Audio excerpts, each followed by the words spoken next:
আণবিক বিভাগ থেকে সব থেকে সহজ হচ্ছে ঢাকা বিশ্ববিদ্যালয়ে চান্স পাওয়া। এটা অনেকবার বলে আসছি ভাই, তুমি নিজে একটু চিন্তা করে দেখো তো, বাংলা, ইংরেজি এবং সাধারণ জ্ঞানে এই তিনটা টপিক থেকে প্রশ্ন আসে।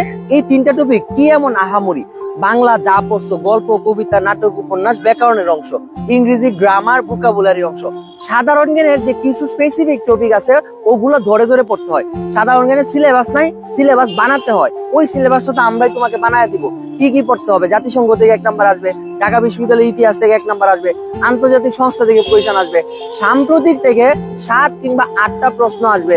তারপর হচ্ছে তোমার উপজাতি থেকে প্রশ্ন আসবে, বাংলাদেশের ইতিহাস থেকে প্রশ্ন আসবে, বাংলাদেশের জাতীয় বিশ্ববিদ্যালয় থেকে প্রশ্ন আসবে।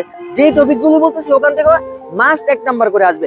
ওইভাবে প্রত্যেকটা টপিক থেকে আমরা যখন ফাইন্ড আউট করে দিব, তোমাকে 30টা টপিক দিব, ওখান থেকে সাম্প্রতিক সহ দেখবা তোমার 30-এর মধ্যে তোমার সর্বোচ্চ 25 পর্যন্ত কমন পড়বে ওই টপিক গুলো থেকে। তাহলে ভাইয়া সাধারণ জ্ঞান এত বড় কিছু, ওইটারও তো সিলেবাস করে দিলাম।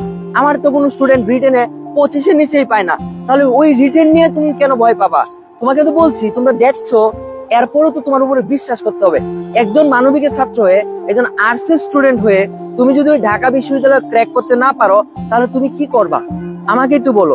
তুমি সাধারণ বাংলা, ইংরেজি এবং জিকে, এই 3টা টপিক মানে 3টা সাবজেক্ট পড়ার মতো ক্যাপাবিলিটি কি তোমার নাই? সাধারণ না? একটু লজিক্যালি একটু চিন্তা করে দেখো তো, কত সহজ এই জিনিসটা। এই গল্প, এই কবিতা, নাটক, উপন্যাস 3টা মাস আমরা যখন ধরে ধরে পড়াবো, বা তুমি যেই জায়গায় পড়ো না কেন, যার কাছে পড়ো তারাও পড়াবে, তুমিও পড়বা, সহজ প্রশ্ন আসবে, তুমি পরীক্ষায় উত্তর করে আসবা। এটা তো আসলে কঠিন কিছু না, তাহলে এত চিন্তা কিসের? এখন তুমি বলতে পারো ভাইয়া আপনি তো বলতেছেন সহজ, তাহলে এত স্টুডেন্ট কেন ফেল করে, বা আমি কেন চান্স পাবো না, ওই চিন্তা তোমার মাথায় আসে না? তোমাকে একটা কোয়েশ্চেন করে বলি যে তুমি একটা নটর ডেম কলেজ কিংবা হোলি ক্রস কিংবা বিকার্নেসের স্টুডেন্টের কথা চিন্তা করো। তারা তাদের টিচারদের এবং মেন্টরদের সাথে তারা কিন্তু অনেক কানেক্টেড থাকে।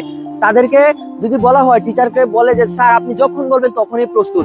স্যার যদি বলে 6টায় পড়াশোনা করবো, আজকে সকাল 6টায় ব্যাচ দিবে, তারা সকাল 6টায় যেতে মানে যাবে, সকাল 6টায় যেয়ে বসে থাকবে, স্যারের আগে তারা যেয়ে বসে থাকবে। তারা যে পরিশ্রমটা করে, তুমি কি ওই পরিশ্রমটা করতেছো? তারা স্যারকে বলে যত টাকা লাগুক স্যার, আপনার যতটা সময় আছে, আপনার 1 ঘন্টা সময় হলো আমাকে দেন।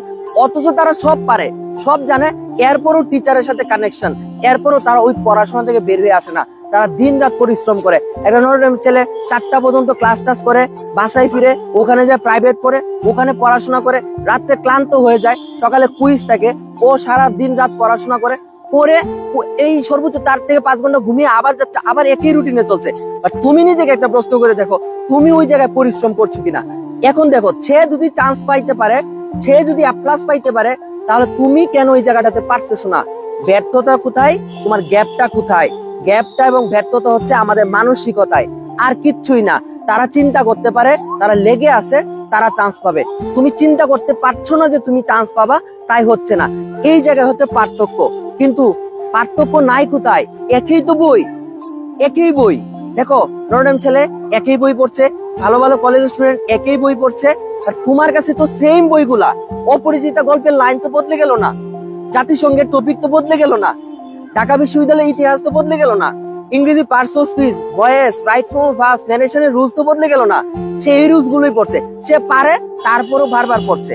আর তুমি লেগে থাকা যে জিনিসটা, মানসিকতা নাই। তুমি জাস্ট একটু মানসিকতা ধরে রাখো, একই বই, একই পড়াশোনা, ওই জায়গায় যদি তোমরা 4-5 মাস ধরে ভালো করে পড়াশোনা করো, ইনশাল্লাহ তুমি ঢাকা বিশ্ববিদ্যালয়ে চান্স পাবা। আর এই ঢাকা বিশ্ববিদ্যালয়ে চান্স পাওয়ার জন্য যত প্রকার গাইডলাইন লাগে, কিভাবে পড়াশোনা করতে হয়, কোন স্ট্র্যাটেজি গুলো অ্যাপ্লাই করতে হয়, এটা তোমার আসিফ ভাই খুব ভালো করে জানে। ইভেন তোমরা দেখছো যে ঢাকা বিশ্ববিদ্যালয়ে একাংশ শিক্ষার্থী সরাসরি গন্তব্য ঢাবি গাইডলাইনে পড়েছে, এবং যারা ঢাবিতে হয় নাই তারা বিভিন্ন পাবলিক বিশ্ববিদ্যালয়ে টপ পজিশন করে পড়তেছে, জাস্ট স্ট্র্যাটেজি বোঝার জন্য, মেন্টালিটি চেঞ্জ করার জন্য। আমি এভাবে শুধু গতবাদা পড়াশোনার দিকে রাখি না, আমি তাদের মানসিক উন্নয়ন, স্বাস্থ্যের উন্নয়ন, কিভাবে সে একটু বেটার চিন্তা করতে পারে, কিভাবে স্ট্র্যাটেজি অ্যাপ্লাই করতে পারে, ওই জিনিসগুলোর উপরে বেশি ফোকাস করে থাকি। তো ভালো থাকো, সুস্থ থাকো, দেখা হচ্ছে এই স্বপ্নের কার্জন হলে।